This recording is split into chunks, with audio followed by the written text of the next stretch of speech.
할아버지, 복지비가 어디로 갔다는 거예요? 그 사람들이 내 도장을 가져가서 뭔가 서류에 찍었어. 할아버지, 정확히 무슨 일이 일어났는지 말씀해 주세요. 오늘은 주민센터에서 일어난 공무원의 이야기입니다. 언제나 행복하시고 건강하세요. 아자아자 파이팅! 구독과 좋아요는 저에게 큰 힘이 됩니다. 오늘의 이야기 시작하겠습니다. 정수진은 오늘도 어김없이 주민센터 복지 상담실에 앉아 있었습니다. 벽에 걸린 시계가 오전 9시를 가리키고 있었죠. 창밖으로는 서울 외곽의 오래된 동네 풍경이 보였습니다. 낡은 상가들과 다세대 주택들이 빼곡히 들어선 모습이 마치 세월의 흔적을 고스란히 담고 있는 것 같았어요. 어르신, 안녕하세요. 오늘은 어떻게 오셨나요? 수진의 목소리는 언제나 따뜻했습니다. 38배 나이에도 불구하고 그녀의 얼굴에는 여전히 순수함이 남아 있었어요. 하지만 그 눈동자 깊은 곳에는 뭔가 다른 사람들과는 다른 날카로움이 숨어 있었습니다. 아이고, 수진 씨. 또 왔네요. 무릎이 너무 아파서 병원 갔다 오는 길이에요. 80대 초반으로 보이는 할머니가 지팡이를 짚고 들어왔습니다. 수진은 즉시 자리에서 일어나 할머니를 부축했어요. 어머, 할머니. 천천히 앉으세요. 이거 연고 제가 따로 챙겨뒀어요. 무릎에 바르시면 좀 나아지실 거예요. 수진은 자신의 가방에서 작은 연고 튜브를 꺼냈습니다. 이런 일은 이미 일상이 되어버렸어요. 공무원 월급으로 어르신들을 위해 이것저것 사는 건 쉽지 않았지만 그녀는 늘 이렇게 했습니다. 옆자리 동료 김 과장이 고개를 저으며 중얼거렸어요. 정수진, 너 진짜 바보처럼 일한다. 공무원이 뭐 자선사업가야? 월급도 얼마 안 되는데 왜 자기 돈으로 그런 거 사? 수진은 미소를 지으며 대답했습니다. 괜찮아요. 어르신들 웃음이 제 힘이거든요. 하지만 김 과장은 여전히 이해할 수 없다는 표정이었어요. 사실 주민센터의 다른 직원들도 마찬가지였습니다. 수진의 이런 모습을 보면서 너무 순진하다, 세상 물정 모른다는 말들을 자주 했거든요. 수진이 복지 업무를 담당한 지도 벌써 3년이 흘렀습니다. 처음에는 단순히 안정적인 공무원 생활을 원해서 시작한 일이었어요. 하지만 시간이 지나면서 이 일에 대한 그녀만의 철학이 생겼습니다. 제가 도와드리지 않으면 도대체 누가 어르신들을 챙겨드릴까요? 이런 생각을 하며 수진은 오늘도 민원인들을 맞이했습니다. 오전 내내 10여 명의 어르신들이 다녀갔어요. 생활보호 신청, 의료비 지원, 각종 복지 상담까지. 수진은 한 분 한 분 정성스럽게 응대했습니다. 점심시간이 되자 동료들은 모두 식당으로 향했지만 수진은 자리를 지켰어요. 혹시 급한 일로 찾아오시는 어르신이 계실지도 모르니까요. 정수진 씨, 점심 안 드세요? 한기주 과장이 물었습니다. 쉰이 넘은 그는 늘 조심스러운 성격이었어요. 파도를 일으키지 않고 무사히 정령까지 가는 것이 그의 목표였습니다. 괜찮습니다. 김밥 하나 사다 놨어요.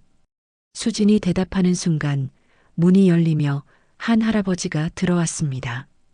이만석 할아버지였어요. 78살의 그는 몇 달 전 고물상 일을 하다 허리를 다쳐서 복지 수급을 받고 있었습니다. 그런데 오늘 할아버지의 모습이 평소와 달랐어요. 왼쪽 눈 주변이 시퍼렇게 멍들어 있었거든요. 할아버지, 어떻게 된 거예요? 왜 이렇게 다치셨어요? 수진은 깜짝 놀라며 할아버지께 다가갔습니다. 이만석 할아버지는 평소 과묵한 편이었는데 오늘은 더욱 말수가 적었어요. 아, 그냥 넘어져서 그래. 별거 아니야. 하지만 수진의 예리한 눈에는 이상한 점들이 보였습니다. 멍든 부위의 모양이나 색깔을 보면 단순히 넘어져서 생긴 상처가 아니었어요. 누군가에게 맞은 것 같았습니다. 할아버지, 정말 괜찮으세요? 병원은 다녀오셨어요? 괜찮다고 했잖아. 그런데 말이야. 나 복지 끊긴단다. 수진의 표정이 굳어졌습니다. 네, 복지가 끊긴다고요? 왜요? 글쎄, 뭔가 잘못됐다는데. 내가 사기꾼이래. 돈 있는데 숨기고 복지비 받아먹었다고. 이만석 할아버지의 목소리는 떨리고 있었어요. 그의 눈에는 두려움이 가득했습니다. 수지는 즉시 컴퓨터를 켰습니다. 복지관리 시스템에 접속해서 이만석 할아버지의 정보를 확인했어요. 화면에 떠오른 내용을 보고 수지는 눈살을 찌푸렸습니다. 지급정지 사유 거짓 진단서 제출 혐의. 이게 무슨 말씀이세요? 할아버지가 언제 거짓 진단서를 내셨다고요? 수지는 더 자세히 시스템을 확인했습니다. 그런데 이상했어요. 평소 이만석 할아버지가 제출했던 서류들과는 전혀 다른 내용들이 올라와 있었거든요. 할아버지, 이 서류 기억나세요? 작년 10월에 정형외과에서 받으신 진단서인데. 무슨 정형외과? 나는 그런 데 간 적 없어. 허리 때문에 한의원만 다녔는데. 수진의 머릿속에 경보음이 울렸습니다. 뭔가 크게 잘못되어 있었어요. 누군가 이만석 할아버지의 서류를 조작한 것 같았습니다. 할아버지, 혹시 최근에 누가 찾아와서 서류에 도장 찍어달라거나 사인하라고 한 사람 있어요? 이만석 할아버지는 한참을 생각하더니 조심스럽게 입을 열었습니다. 글쎄, 며칠 전에 정장 입은 사람들이 와서 뭐라 했는데. 잘 모르겠어. 나이 먹으니까 기억이. 수지는 점점 확신이 섰습니다. 이건 분명 누군가의 조작이었어요. 그것도 아주 치밀하고 악의적인 조작이었습니다. 할아버지, 걱정하지 마세요. 제가 꼭 알아볼게요. 복지는 절대 끊기지 않을 거예요. 하지만 이만석 할아버지의 표정은 여전히 어두웠습니다. 수진 씨, 고마워. 하지만 나는 무서워. 그 사람들이 또 올까봐. 그 순간 수지는 할아버지가 진짜로 누군가에게 협박을 받고 있다는 것을 깨달았습니다. 눈 주변의 멍도, 갑작스러운 복지 중단도 모든 것이 연결되어 있었어요. 할아버지, 제가 꼭 도와드릴게요. 정의는 반드시 승리합니다. 수진의 눈빛이 달라졌습니다. 평소의 온화한 모습 뒤에 숨어있던 뭔가가 깨어나기 시작했어요. 그녀는 단순한 복지 담당 공무원이 아니었습니다. 과거 707특임단에서 정보분석요원으로 활동했던 경력이 있었거든요. 오후 내내 수지는 이만석 할아버지의 케이스를 자세히 분석했습니다. 시스템을 뒤지고 관련 서류들을 확인하면서 점점 더 큰 그림이 보이기 시작했어요. 이건 단순한 개인적인 사기가 아니었습니다. 조직적이고 체계적인 범죄였어요. 다음 날 아침 수지는 평소보다 일찍 출근했습니다. 밤새 이만석 할아버지 일이 머릿속을 떠나지 않았거든요. 복지 시스템을 더 자세히 조사해보고 싶었어요. 이상하네. 분명히 뭔가 있어. 수지는 컴퓨터 앞에 앉아 관련 자료들을 하나씩 확인했습니다.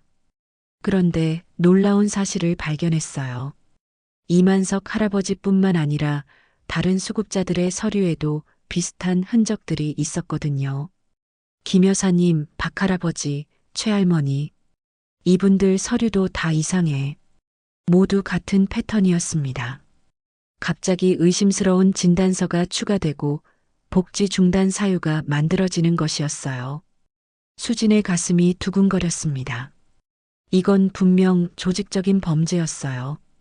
오전 10시쯤 한기주 과장이 다급하게 다가왔습니다. 수진 씨, 회의실로 와요. 급한 일이 생겼어요. 무슨 일인가요?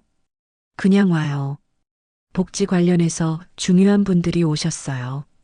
수지는 이상한 느낌이 들었지만 과장을 따라 회의실로 향했습니다.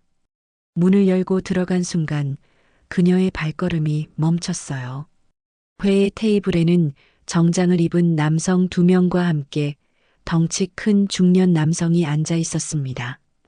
그 남성의 얼굴에는 흉터가 있었고 손가락에는 굵은 반지들이 끼워져 있었어요.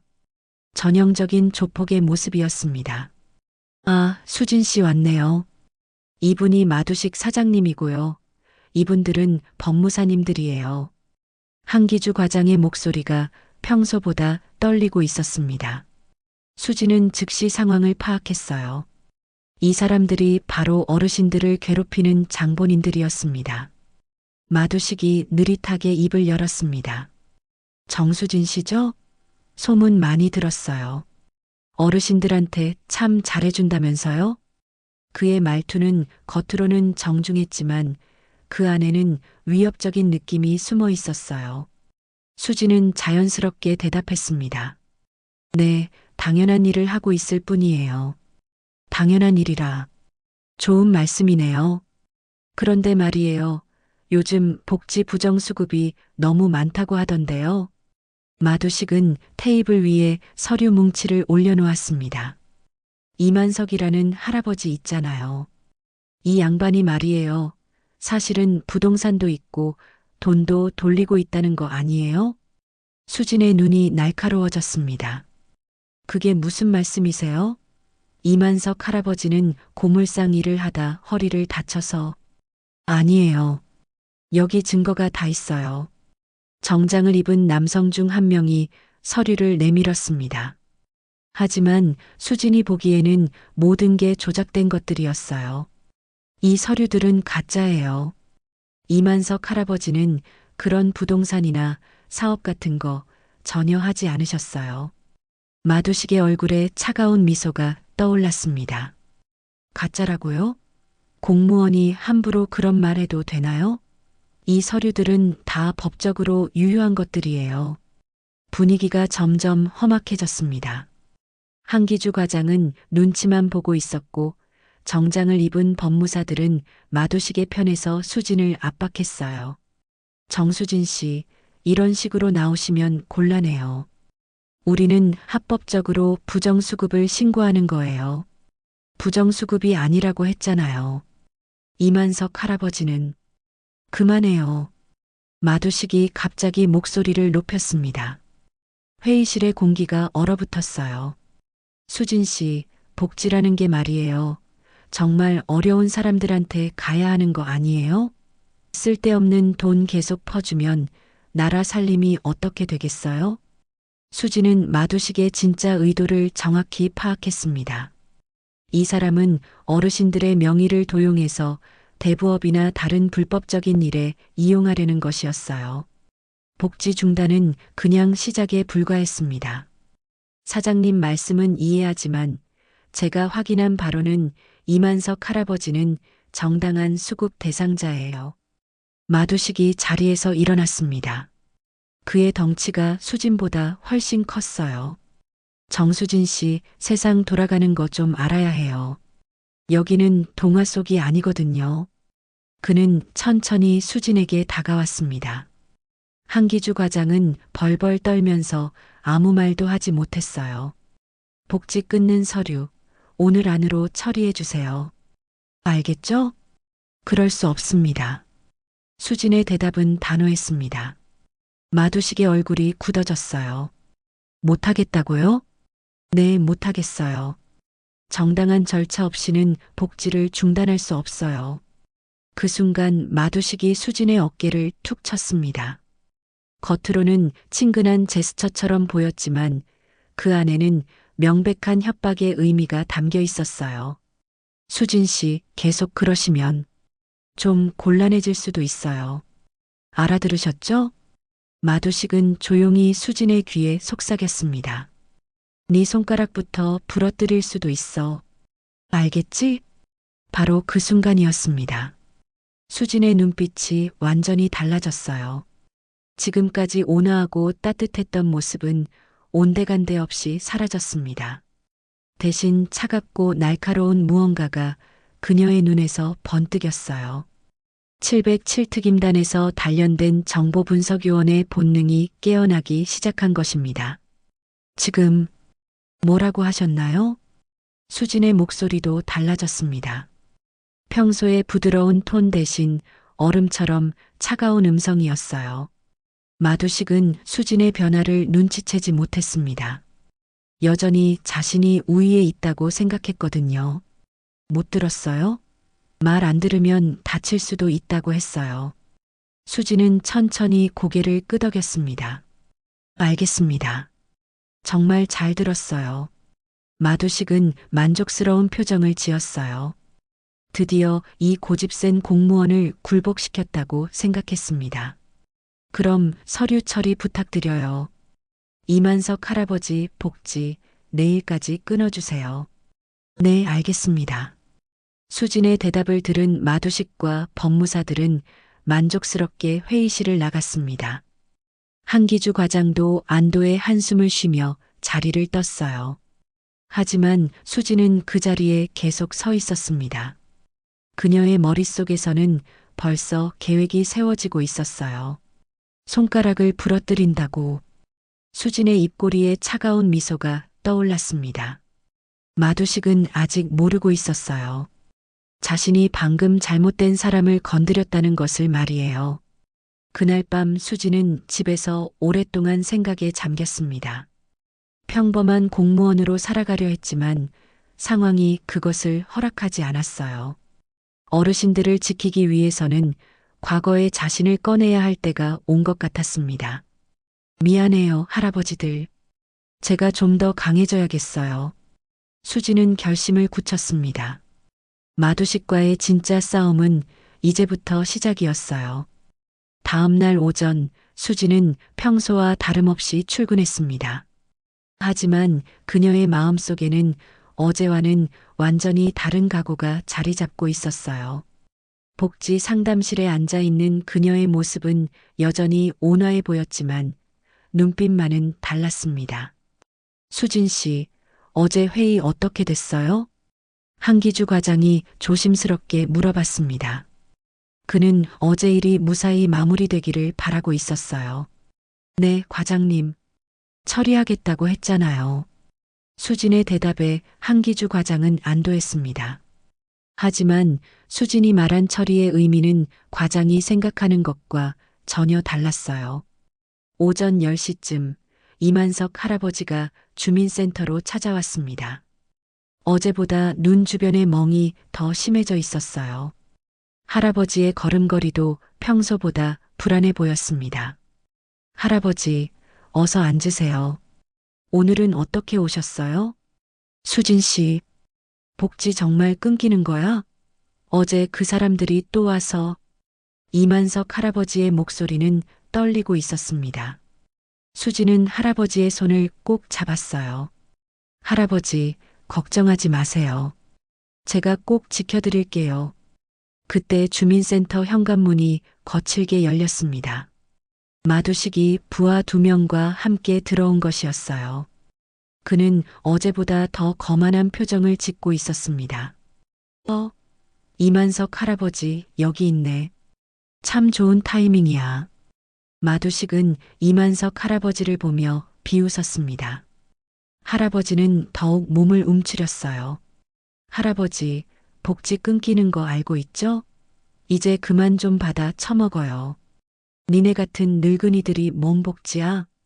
마두식의 목소리가 점점 커졌습니다. 주민센터 안의 다른 민원인들도 모두 그쪽을 바라봤어요. 한기주 과장과 다른 직원들은 어쩔 줄 몰라 하며 서 있었습니다. 수진이 자리에서 일어났습니다. 마두식 씨, 여기서 큰 소리 내지 마세요. 다른 분들에게 피해가 됩니다. 피해?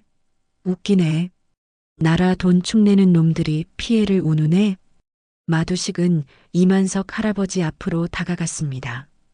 할아버지는 겁에 질려 뒤로 물러섰어요. 할아버지, 복지비로 뭐 했어요? 술 먹고 도박했나? 아니면 젊은 여자라도 만났나? 그런 게 아니에요. 아니긴 뭐가 아니야. 네가 부동산 있다는 거 다 알고 있어. 마두식이 이만석 할아버지의 어깨를 거칠게 밀었습니다. 할아버지가 비틀거리며 뒤로 넘어질 뻔했어요. 바로 그때였습니다. 잠깐요. 수진이 조용히 말했습니다. 그녀는 천천히 마두식에게 다가갔어요. 할아버지한테 손대지 마세요. 손댄다고? 나는 그냥 대화하고 있는 거야. 공무원이 민간인 대화에 끼어들어도 되나? 마두식은 수진을 무시하며 다시 이만석 할아버지에게 소리쳤습니다.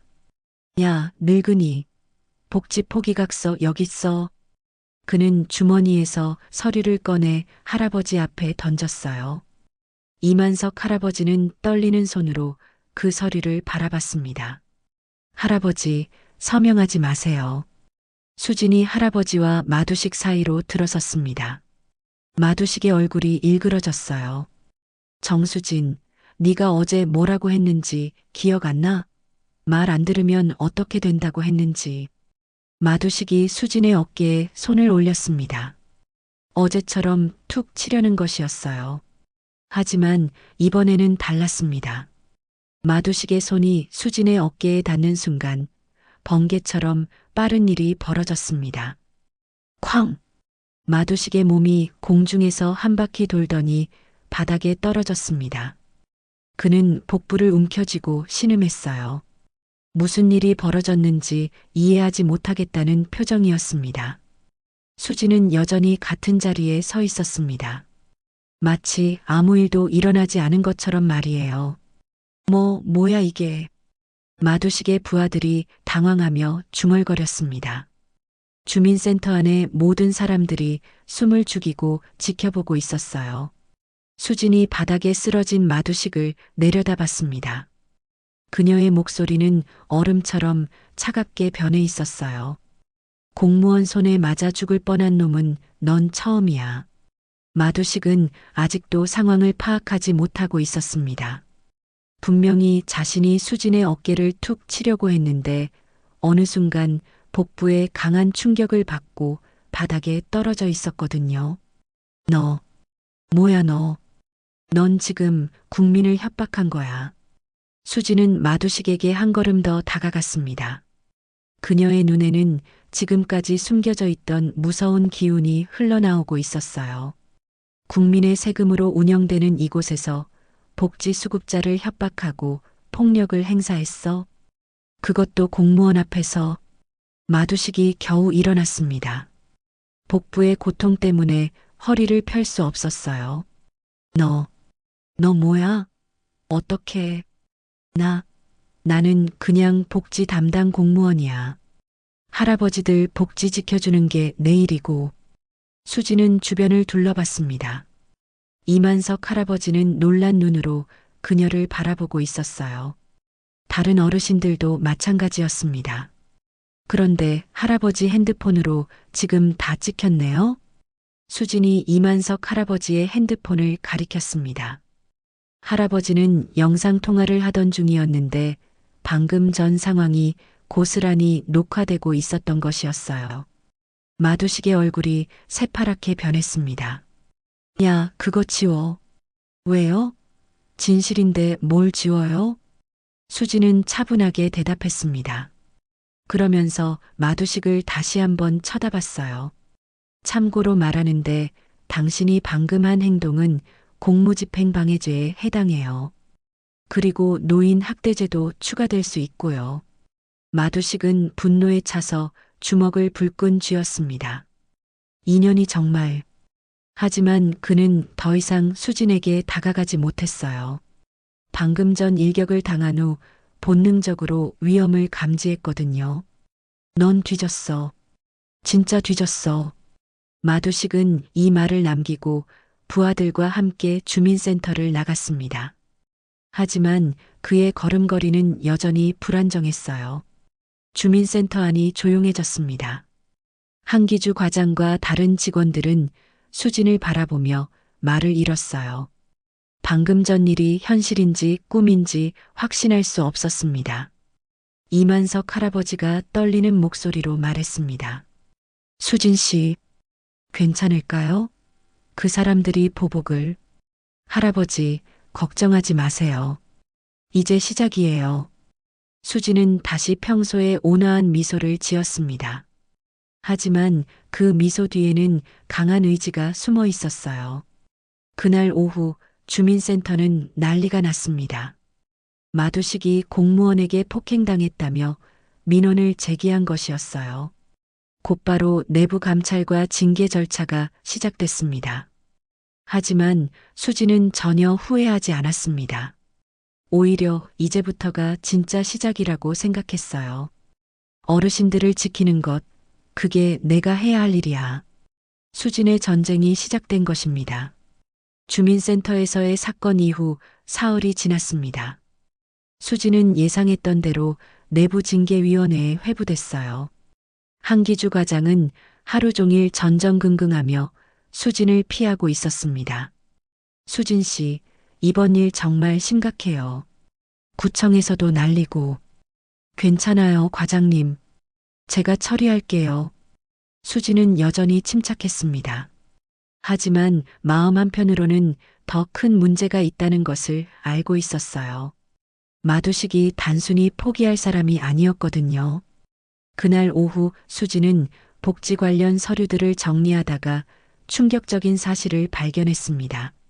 마두식의 조직이 노인들을 상대로 벌이고 있는 일이 생각보다 훨씬 체계적이고 광범위했던 것이었어요.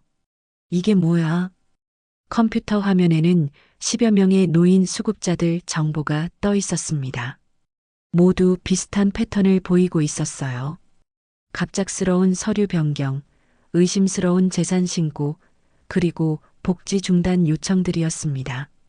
더 자세히 조사해 보니 더욱 놀라운 사실이 드러났습니다. 이 노인들의 명의로 대부업 사업자 등록이 되어 있었던 것이었어요. 허위로 만들어진 서류들로 말이에요. 법무사와 짜고 서류를 조작해서 노인들 명의로 대부업을 차린 거네. 수진의 얼굴이 굳어졌습니다. 이건 단순한 복지 사기가 아니었어요. 조직적인 명의도용 범죄였습니다. 그 중에서도 가장 충격적인 것은 김 여사의 이름을 발견한 것이었습니다. 수진이 어릴 때 담임을 맡았던 은사님이었어요. 김 여사님까지. 수진은 즉시 김 여사의 연락처를 찾아 전화를 걸었습니다. 여보세요, 선생님. 수진이에요. 어머, 수진이. 잘 지내니? 오랜만이네. 김 여사의 목소리는 여전히 따뜻했습니다. 하지만 수진은 곧바로 본론으로 들어갔어요. 선생님, 혹시 최근에 누가 찾아와서 서류에 사인하라고 하거나 도장 찍어달라고 한 사람 있어요? 응? 그런 사람. 아, 맞다. 며칠 전에 정장 입은 사람들이 와서 복지 관련 서류라고 하면서 김 여사의 목소리가 불안해졌습니다. 그런데 왜? 혹시 뭔가 잘못된 거야? 선생님, 지금 당장 만날 수 있을까요? 중요한 얘기가 있어요. 수지는 퇴근 후 김 여사를 만났습니다. 오래된 동네의 작은 카페에서였어요. 김 여사는 70대 중반의 나이에도 불구하고 여전히 정정해 보였습니다. 수진아, 무슨 일인지 말해봐. 내 표정이 심상치 않네. 수진은 조심스럽게 상황을 설명했습니다. 김 여사의 명의로 대부업 등록이 되어 있다는 것, 그리고 그것이 불법적인 서류 조작에 의한 것이라는 것을 말이에요. 뭐라고? 내 명의로 대부업을? 김 여사의 얼굴이 창백해졌습니다. 선생님이 서명하신 서류들이 악용된 거예요. 아마 복지 관련 서류라고 속여서 받은 서명들을 다른 용도로 사용한 것 같아요. 세상에. 그럼 나는 어떻게 되는 거야? 김 여사의 목소리가 떨렸습니다. 수지는 선생님의 손을 꼭 잡았어요. 걱정하지 마세요. 제가 꼭 해결해 드릴게요. 선생님은 피해자세요. 하지만 김 여사의 불안은 쉽게 가라앉지 않았습니다. 수진아, 그 사람들이 무서운 사람들 같던데. 너도 조심해야 해. 선생님, 제가 예전에 뭐 했는지 기억하세요? 수진이 미소를 지으며 말했습니다. 군대 갔다 왔잖아. 그냥 군대가 아니라 특수부대요. 김 여사는 그제야 조금 안심하는 표정을 지었어요. 하지만 여전히 걱정스러워했습니다. 카페를 나온 수지는 혼자 생각에 잠겼습니다. 이 문제를 해결하려면 단순히 공무원으로서의 권한만으로는 부족했어요. 더 적극적인 행동이 필요했습니다. 그날 밤 수지는 중요한 결정을 내렸습니다. 휴직계를 내고 독자적으로 조사를 시작하기로 한 것이었어요. 다음 날 아침 한기주 과장에게 휴직계를 제출했습니다. 수진 씨, 이게 뭐야? 갑자기 휴직을? 과장님, 제가 이 일을 계속하면 센터에 피해가 될 것 같아요. 잠시 쉬면서 정리하겠습니다. 한기주 과장은 안도의 표정을 지었어요. 사실 수진이 계속 있으면 마두식 조직과의 마찰이 더 커질까봐 걱정했거든요. 그래, 그게 좋겠어. 조용히 넘어가는 게 최선이야. 하지만 수진의 계획은 조용히 넘어가는 것과는 정반대였습니다. 휴직 첫날 저녁, 수진은 마두식의 대부업 사무실이 있는 건물 앞에 서 있었습니다. 낡은 상가 건물의 3층이었어요. 간판에는 금강대부라고 적혀 있었습니다. 여기서 모든 걸 조작하고 있구나. 수지는 건물 주변을 살펴봤습니다. 보안 카메라의 위치, 출입구, 그리고 야간에 사람들의 동선까지 모든 것을 파악했어요. 707특임단에서 배운 정찰 기술이 자연스럽게 몸에 배어 나왔습니다. 내일 밤에 들어가자. 수지는 계획을 세웠습니다. 마두식 조직의 범죄 증거를 직접 확보하는 것이었어요. 공식적인 수사기관의 도움 없이는 이런 조직적 범죄를 밝혀내기 어려웠거든요. 집으로 돌아온 수지는 오랫동안 아버지 사진을 바라봤습니다. 707부대 전설의 부사관이었던 정영철. 그는 수진이 군에 입대하는 계기가 되어준 사람이었어요. 아버지, 저 이제 진짜로 싸워야 할 것 같아요. 수진의 눈에 결의가 서렸습니다. 내일 밤이면 마두식과의 진짜 전쟁이 시작될 것이었어요. 하지만 수진은 아직 모르고 있었습니다. 마두식이 그녀에 대해 이미 철저한 조사를 끝냈다는 것을, 그리고 그가 수진의 과거와 아버지에 대해 알고 있는 충격적인 진실이 있다는 것을 말이에요. 폭풍 전야의 고요함이었습니다. 수진과 마두식 둘 다 상대방을 완전히 제거하기 위한 마지막 준비를 하고 있었어요. 이제 진짜 전쟁이 시작될 참이었습니다. 다음 날 밤 11시 수지는 금강대부 사무실이 있는 건물 앞에 서 있었습니다. 어둠 속에서 그녀의 모습은 마치 그림자와 하나가 된 것 같았어요. 707특임대에서 배운 은밀한 침투 기술이 몸에 배어 있었습니다. 건물 뒤편으로 돌아간 수지는 비상계단을 이용해 조용히 3층으로 올라갔어요. 사무실 문 앞에서 잠시 귀를 기울였습니다. 안에서는 아무 소리도 들리지 않았어요. 다행히 아무도 없네. 수지는 가방에서 작은 도구를 꺼냈습니다. 문고리를 조심스럽게 조작하자 찰칵 소리와 함께 문이 열렸어요. 예전에 배운 기술이 아직도 유용했습니다. 사무실 안으로 들어선 수지는 핸드폰 플래시를 켜고 주변을 살펴봤습니다. 벽 한쪽에는 대형 금고가 있었고 책상 위에는 서류들이 산더미처럼 쌓여 있었어요. 여기 어딘가에 증거가 있을 거야. 수지는 책상 서랍부터 하나씩 뒤지기 시작했습니다. 첫 번째 서랍에서는 대부업 관련 서류들이 나왔어요. 두 번째 서랍에서는 노인들의 개인정보가 적힌 파일들이 발견됐습니다. 이게 바로 그거네. 수진의 손이 떨렸습니다. 파일 안에는 이만석 할아버지, 김 여사, 그리고 다른 10여 명의 노인들 정보가 들어 있었어요. 복사된 신분증, 도장, 그리고 위조된 서명들까지 모든 것이 정리되어 있었습니다. 더 충격적인 것은 노인들의 사진 옆에 적힌 메모들이었어요. 협조적, 비협조적, 요주의 등에 표시가 되어 있었습니다. 이만석 할아버지에게는 비협조적 마이너스 강경 대응 필요라고 적혀 있었어요. 정말 치밀하게 계획한 거구나. 수지는 핸드폰으로 서류들을 촬영하기 시작했습니다. 모든 증거를 확보해야 했어요. 그런데 그때였습니다. 누구야? 갑자기 사무실 문이 열리며 불이 켜졌습니다. 마두식이 부하들과 함께 들어온 것이었어요. 수지는 순간적으로 몸을 숨겼지만 이미 늦었습니다. 정수진? 여기서 뭐 하는 거야? 마두식의 얼굴에 차가운 미소가 떠올랐습니다. 그는 마치 이 상황을 예상하고 있었던 것 같았어요. 불법 침입이네. 공무원이 이런 짓을 하다니. 수지는 침착하게 대답했습니다. 불법은 당신들이 하고 있는 거죠. 노인들 명예 도용해서 대부업 차리고 복지비 갈취하고 증거라도 있어? 마두식이 비웃었습니다. 그는 수진의 핸드폰을 빼앗으려 했어요. 하지만 수진이 더 빨랐습니다. 핸드폰을 재빨리 가방 안 깊숙이 넣어버렸거든요. 야들아, 전현 붙잡아. 마두식의 지시에 따라 부하 둘이 수진에게 달려들었습니다. 하지만 수진은 이미 다음 행동을 계산하고 있었어요. 첫 번째 남자가 수진의 팔을 잡으려는 순간 그녀는 몸을 숙이며 상대의 다리를 걸었습니다. 남자는 균형을 잃고 바닥에 떨어졌어요.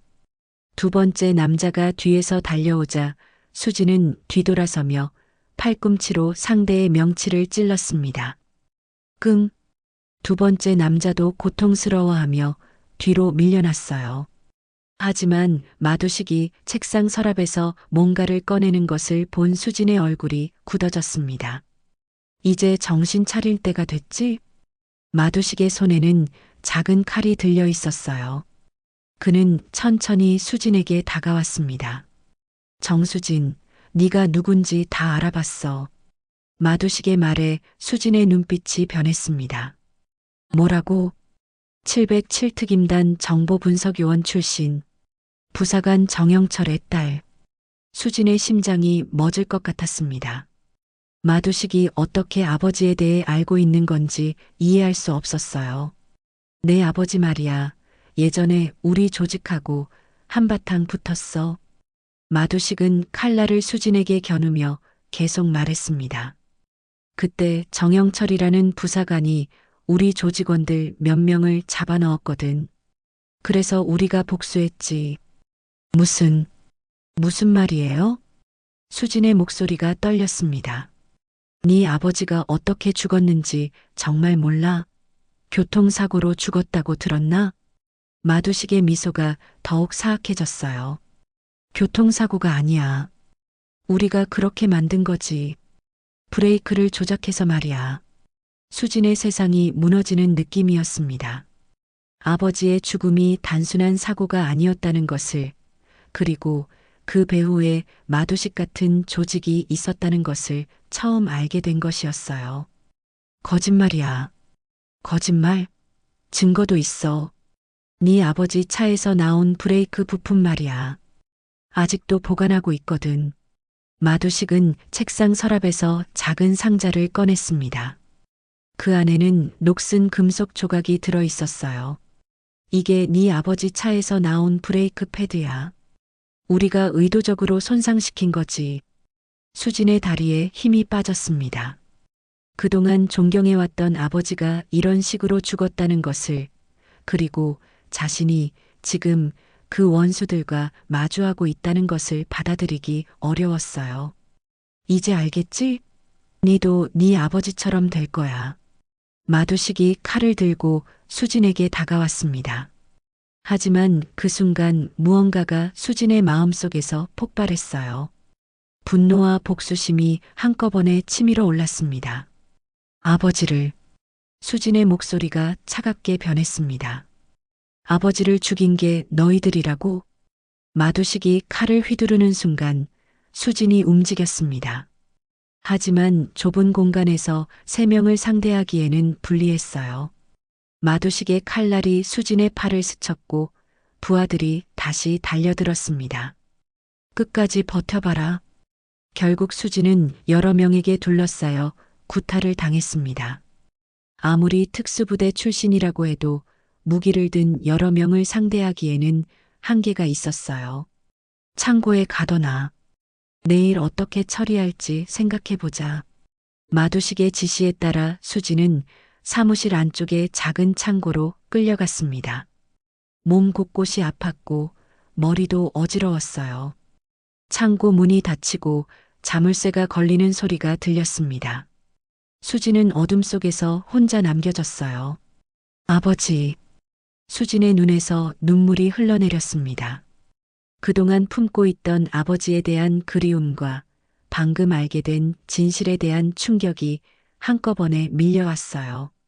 하지만 그때 창고 한쪽 벽에 걸린 액자가 수진의 눈에 들어왔습니다. 희미한 달빛에 비친 것은 군복을 입은 아버지의 사진이었어요. 아빠, 나 이제야 알겠어요. 내가 왜 이 일을 시작했는지. 수진의 마음속에서 새로운 힘이 솟아났습니다. 복수가 아닌 정의를 위한 힘이었어요. 창고 안에서 하룻밤을 보낸 수진은 새벽 첫빛과 함께 눈을 떴습니다. 몸 곳곳이 아팠지만 정신만큼은 오히려 더 맑아진 느낌이었어요. 아버지의 사진을 바라보며 밤새 많은 생각을 했거든요. 복수가 아니야. 정의야. 수지는 창고 안을 자세히 살펴봤습니다. 다행히 창문이 하나 있었어요. 크기는 작았지만 빠져나갈 수는 있을 것 같았습니다. 창문 쪽으로 쌓인 상자들을 이용해 조심스럽게 올라간 수지는 창문을 열려고 했어요.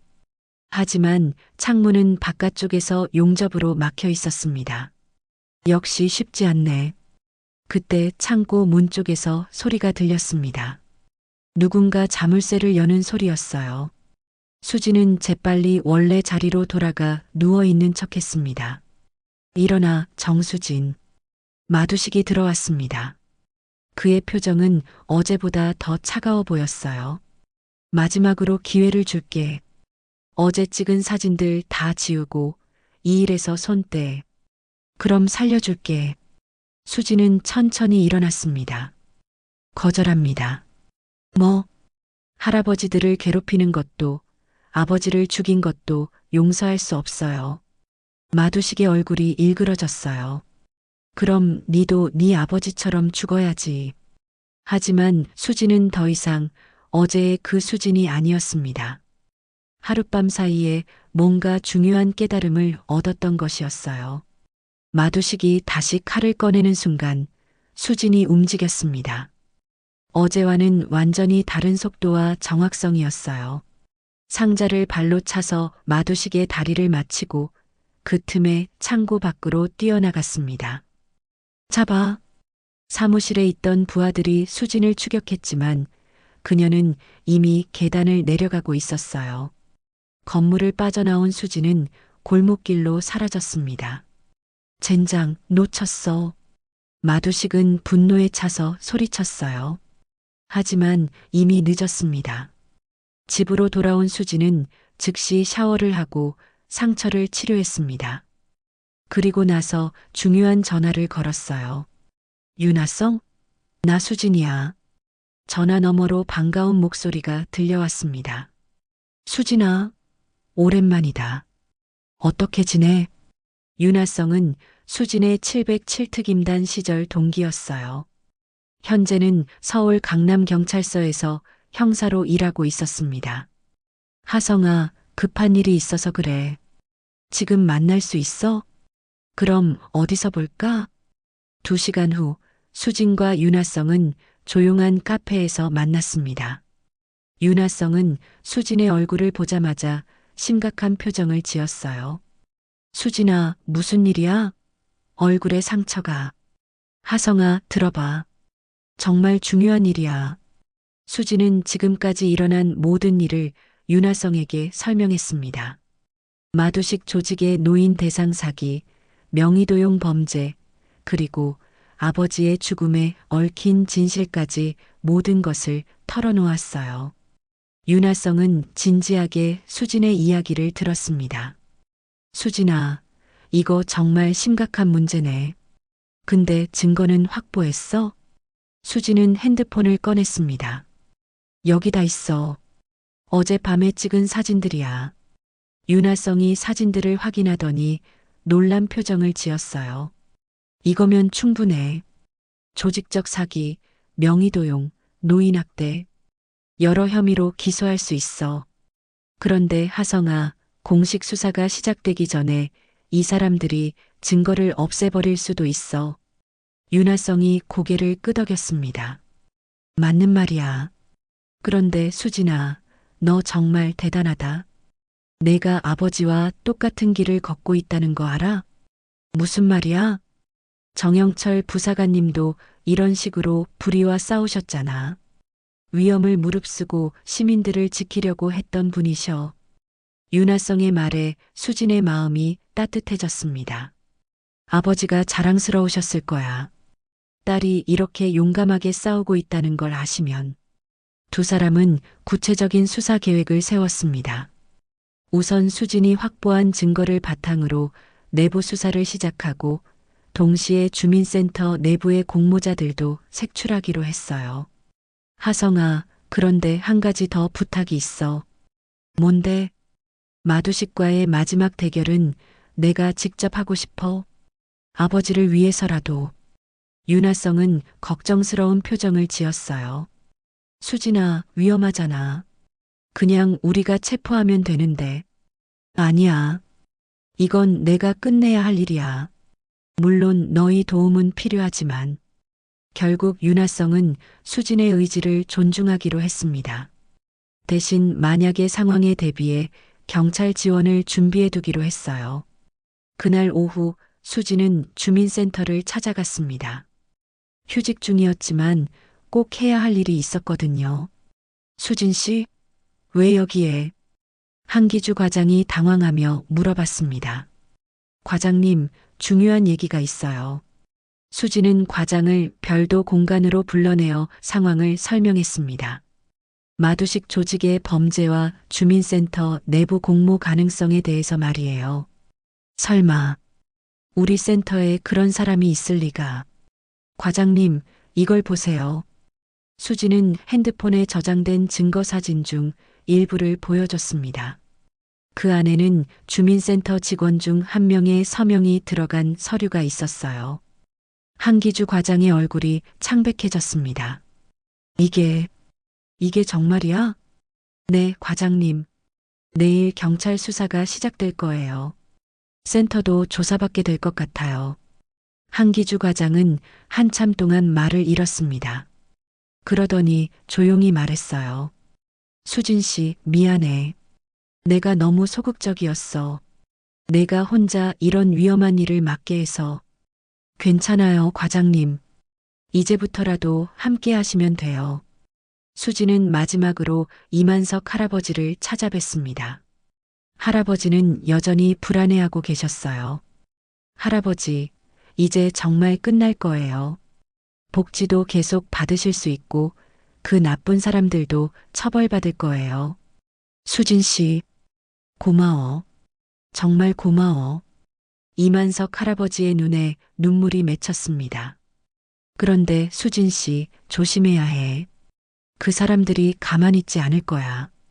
걱정하지 마세요. 제가 꼭 지켜드릴게요. 수진은 할아버지께 인사를 드리고 나왔습니다. 이제 정말 마지막 대결만 남았어요. 그날 밤 수진은 윤하성으로부터 전화를 받았습니다. 수진아, 내일 오전에 수사 영장이 나와. 마두식 사무실과 주민센터 동시 압수수색이야. 알겠어. 나도 준비할게. 수진은 전화를 끊고 거울을 바라봤습니다. 거울 속 자신의 모습이 예전과 달라 보였어요. 더 강해지고 더 확신에 찬 모습이었습니다. 아버지, 내일이면 정말 끝나요. 다음 날 아침 9시 주민센터는 평소와 다름없이 문을 열었습니다.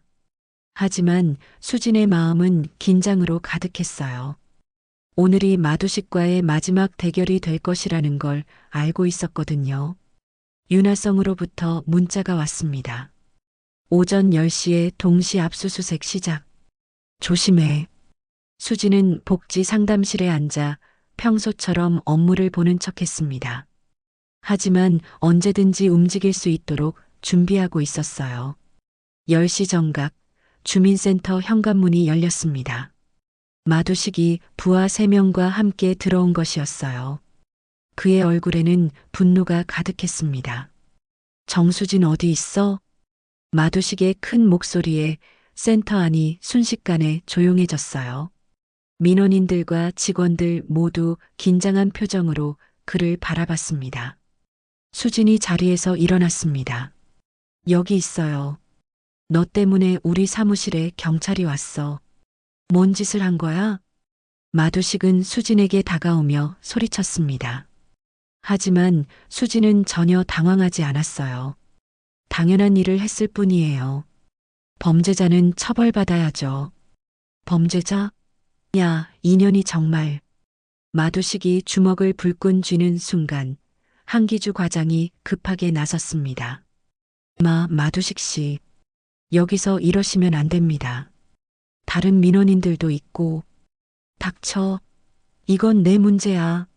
마두식은 과장을 밀쳐냈습니다. 과장은 벽에 부딪히며 주저앉았어요. 그 순간 수진의 눈빛이 차갑게 변했습니다. 과장님한테 손대지 마세요. 그래. 그럼 네가 대신 맞을래? 마두식은 수진 앞까지 다가왔습니다. 두 사람 사이의 거리는 불과 한 걸음 정도였어요. 마지막으로 묻는다. 경찰한테 뭐라고 했어? 사실만 말했어요. 당신들이 노인분들 명예 도용해서 대부업 차리고 복지비 갈취한 것들 증거가 있다고? 수지는 미소를 지었습니다. 물론이죠. 당신 사무실에서 찍은 사진들이 다 있어요. 마두식의 얼굴이 일그러졌어요. 그 사진들 다 지워. 싫어요. 지우라고. 마두식이 수진의 어깨를 거칠게 밀었습니다. 하지만 이번에는 수진이 준비하고 있었어요. 마두식의 손이 수진의 어깨에 닿는 순간 그녀가 움직였습니다. 마두식의 팔을 잡고 비틀면서 그를 바닥에 넘어뜨렸어요. 아! 마두식이 바닥에 떨어지며 신음했습니다. 부하들이 놀라서 달려들려고 했지만 수진이 먼저 말했어요. 움직이지 마세요. 지금 경찰이 오고 있거든요. 하지만 부하들은 수진의 말을 무시하고 덤벼들었습니다. 수진은 침착하게 대응했어요. 첫 번째 남자가 오른쪽에서 주먹을 날리자 수진은 몸을 숙여 피하고 상대의 다리를 걸었습니다. 두 번째 남자가 뒤에서 달려오자 수진은 뒤돌아서며 팔꿈치로 상대의 명치를 찔렀어요. 세 번째 남자가 의자를 들고 위협하자 수진은 재빨리 의자 다리를 잡고 비틀어서 빼앗았습니다. 끝났어요. 불과 30초 만에 부하 3명이 모두 바닥에 쓰러졌어요. 주민센터 안에 모든 사람들이 놀란 눈으로 수진을 바라봤습니다. 마두식이 겨우 일어나며 소리쳤습니다. 인연이 어떻게 감히 불법 문서 위조, 협박, 복지비 횡령, 노인학대 당신 혐의 다 모았어요. 수진은 차분하게 말했습니다. 그리고 15년 전 정영철 부사관을 살해한 혐의까지. 마두식의 얼굴이 창백해졌어요. 뭐라고? 살해? 브레이크를 조작해서 교통사고로 위장한 살인. 증거도 당신이 직접 보여줬잖아요. 그건 마두식이 말을 더듬는 순간 주민센터 밖에서 사이렌 소리가 들려왔습니다. 경찰차 여러 대가 도착한 것이었어요. 경찰이다. 마두식의 부하 중 한 명이 소리쳤습니다. 하지만 이미 늦었어요. 윤하성을 비롯한 형사들이 주민센터로 들어왔습니다. 마두식 체포한다. 윤하성이 수갑을 꺼내며 다가왔습니다. 마두식은 마지막까지 저항했어요. 이건 함정이야. 저 여자가 불법 침입해서. 마두식 씨, 묵비권이 있습니다. 윤하성이 차분하게 말하며 수갑을 채웠어요. 부하들에게도 다른 형사들이 수갑을 채웠습니다. 마두식이 끌려나가면서 수진을 노려봤어요. 너희 같은 정의감? 결국 다 묻히게 돼 있어. 이 세상은 그런 곳이야. 하지만 그 순간 주민센터 안에 있던 어르신들이 하나둘씩 일어나기 시작했습니다. 이만석 할아버지가 가장 먼저 박수를 쳤어요. 수진 씨 잘했어. 다른 어르신들도 따라서 박수를 치기 시작했습니다. 센터 안이 박수 소리로 가득 찼어요. 수진 씨, 고마워. 우리 복지 지켜줘서 고마워. 정말 대단해. 어르신들의 박수와 격려에 수진의 눈에 눈물이 맺혔습니다. 지금까지의 고생이 모두 보상받는 느낌이었어요. 윤하성이 수진에게 다가왔습니다. 수진아, 정말 대단하다. 혼자서 이 모든 걸 해냈네. 혼자가 아니었어. 할아버지들이, 과장님이, 그리고 너도 도와줬잖아. 한기주 과장도 수진에게 다가와 고개를 숙였습니다. 수진 씨, 정말 미안했어요. 그리고 고마워요. 과장님, 이제부터 함께해요. 그날 오후 언론에서는 복지 사기 조직 일망타진이라는 뉴스가 나왔어요. 마두식과 그의 부하들, 그리고 공모한 법무사들까지 모두 체포됐습니다. 주민센터에도 변화가 일어났어요. 복지 투명 시스템이 새로 도입되어 이런 일이 다시는 일어나지 않도록 했습니다. 수지는 징계 대신 오히려 표창을 받게 됐어요. 그녀의 용기 있는 행동이 많은 노인들을 구했다는 이유였습니다. 내가 해낸 거야. 수지는 아버지 사진을 바라보며 중얼거렸습니다. 아버지, 저 해냈어요. 정의를 지켜냈어요. 사진 속 아버지가 미소 짓는 것 같았어요. 마두식 체포 사건이 일어난 지 한 달이 지났습니다. 주민센터는 완전히 새로운 모습으로 변해 있었어요. 복지 투명 시스템이 도입되면서 모든 업무가 공개적이고 투명하게 처리되고 있었습니다. 수지는 오늘도 어김없이 복지 상담실에 앉아 있었습니다. 하지만 예전과는 분위기가 많이 달랐어요. 어르신들이 찾아오실 때마다 환한 미소를 지으며 인사를 해주셨거든요. 수진 씨, 안녕하세요. 어서 오세요, 할머니. 오늘은 어떻게 오셨어요? 아이고, 그냥 인사나 드리려고. 수진 씨 얼굴 보면 기분이 좋아져서 말이야. 이런 일상이 수진에게는 가장 큰 보람이었습니다. 어르신들이 더 이상 두려워하지 않고 편안하게 찾아오시는 모습을 보면 마음이 따뜻해졌어요. 수진 씨, 잠깐 시간 있어요? 한기주 과장이 다가왔습니다. 그의 표정도 예전과는 많이 달라져 있었어요. 더 자신감 있고 적극적인 모습이었습니다. 네, 과장님. 무슨 일이세요? 구청에서 연락이 왔어요. 수진 씨한테 감사패를 수여하고 싶다고 하네요. 감사패요?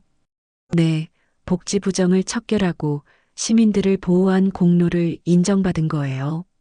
수진은 조금 부끄러운 표정을 지었습니다. 저는 당연한 일을 했을 뿐인데요. 당연한 일이라고 하지만 모든 사람이 할 수 있는 건 아니죠. 수진 씨의 용기가 정말 대단했어요. 그날 오후 수진은 특별한 손님을 맞았습니다. 윤하성이 주민센터를 찾아온 것이었어요. 수진아, 어떻게 지내? 하성아, 갑자기 웬일이야? 마두식 재판 결과 나왔어서 알려주러 왔어. 윤하성의 표정이 진지해졌습니다. 징역 12년이 나왔어. 노인 대상 사기, 명의도용, 협박, 그리고 정영철 부사관 살해 혐의까지 모두 인정됐어. 수진의 마음이 복잡해졌습니다. 아버지의 원수가 처벌받는다는 안도감과 함께 뭔가 허전한 기분도 들었어요. 아버지가 이제 편히 쉬실 수 있겠네. 정영철 부사관님도 자랑스러우실 거야. 딸이 이렇게 훌륭하게 자랐다는 걸 보시면 윤하성은 수진의 어깨를 다독여줬습니다. 그런데 수진아, 너 정말 계속 여기서 일할 거야? 왜? 다른 곳으로 가라는 뜻이야? 아니야. 그냥 너 같은 인재가 여기서만 일하기에는 아깝다는 생각이 들어서. 수진은 잠시 생각해 봤습니다. 사실 지난 한 달 동안 여러 기관에서 스카우트 제의가 들어왔었어요. 경찰청에서도 국정원에서도 연락이 왔었습니다. 나는 여기가 좋아. 어르신들과 함께 있을 때가 가장 행복하거든. 역시 너답다. 윤하성이 웃으며 말했습니다. 오후 늦게 수진에게 특별한 방문객이 찾아왔습니다. 이만석 할아버지였어요. 할아버지는 손에 작은 봉투를 들고 계셨습니다. 할아버지, 어서 앉으세요. 오늘은 어떻게 오셨어요? 수진 씨, 이거 좀 받아줘. 이만석 할아버지가 봉투를 내밀었습니다. 수진이 열어보니 손편지가 들어 있었어요. 할아버지가 직접 쓰신 거예요? 응, 늙은이가 글씨가 좀 삐뚤어도 이해해줘. 수진은 편지를 펼쳐 읽기 시작했습니다. 수진아, 고맙다. 네 덕분에 이 늙은이가 살았다. 그 나쁜 놈들한테 계속 괴롭힘 당할 뻔했는데 네가 지켜줘서 이제 편히 살 수 있게 됐어. 네 아버지도 그 하늘에서 너 보며 웃고 있을 거야. 정말 자랑스러운 딸을 두셨구나. 편지를 읽는 수진의 눈에 눈물이 맺혔습니다. 할아버지, 울지 마, 수진아. 좋은 얘기인데 왜 울어? 고마워요, 할아버지. 정말 고마워요. 네가 고맙지. 우리 같은 늙은이들을 끝까지 지켜줘서. 이만석 할아버지는 수진의 손을 꼭 잡았습니다. 수진아, 약속해줘. 계속 여기 있어줘. 우리한테는 네가 필요해. 네, 할아버지. 약속드릴게요. 할아버지가 돌아간 후 수진은 혼자 편지를 다시 읽어봤습니다. 그리고 책상 서랍에서 아버지 사진을 꺼냈어요. 아버지, 저 잘했죠? 사진 속 아버지가 미소 짓는 것 같았습니다. 저는 이제 확실히 알겠어요. 제가 왜 이 일을 하게 됐는지, 무엇을 위해 살아야 하는지. 수지는 창밖을 바라봤습니다. 해가 지고 있었지만 주민센터에는 여전히 어르신들이 오가고 계셨어요. 나는 단순한 공무원이 아니야. 국민의 복지를 정의로 지키는 사람이야. 수진의 마음속에는 새로운 다짐이 생겨났습니다. 앞으로도 계속 이 자리에서 어르신들을 지키겠다는 의지였어요. 그날 밤 집으로 돌아온 수진은 아버지 제사상을 차렸습니다.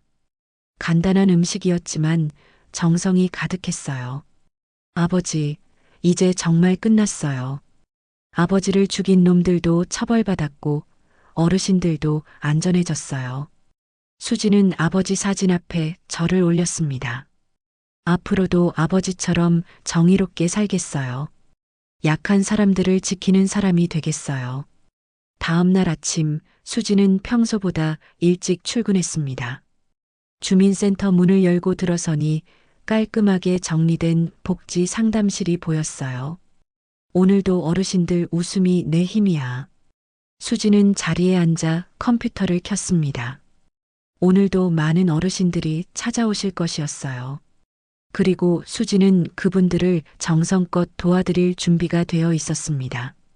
창밖으로 따뜻한 햇살이 들어왔습니다. 수진의 얼굴을 비추는 햇살은 마치 희망과 같았어요. 다시 어르신의 손을 잡습니다. 수진이 중얼거리는 순간 주민센터 문이 열리며 첫 번째 어르신이 들어오셨습니다. 수진 씨, 안녕하세요. 어서 오세요. 수진은 환한 미소를 지으며 어르신을 맞이했습니다. 새로운 하루가 시작된 것이었어요. 카메라는 웃으며 민원을 받는 수진의 얼굴을 비춰주었습니다. 그리고 화면은 따뜻한 햇살과 함께 서서히 어두워져 갔어요. 지금까지 이야기를 들어주셔서 감사합니다.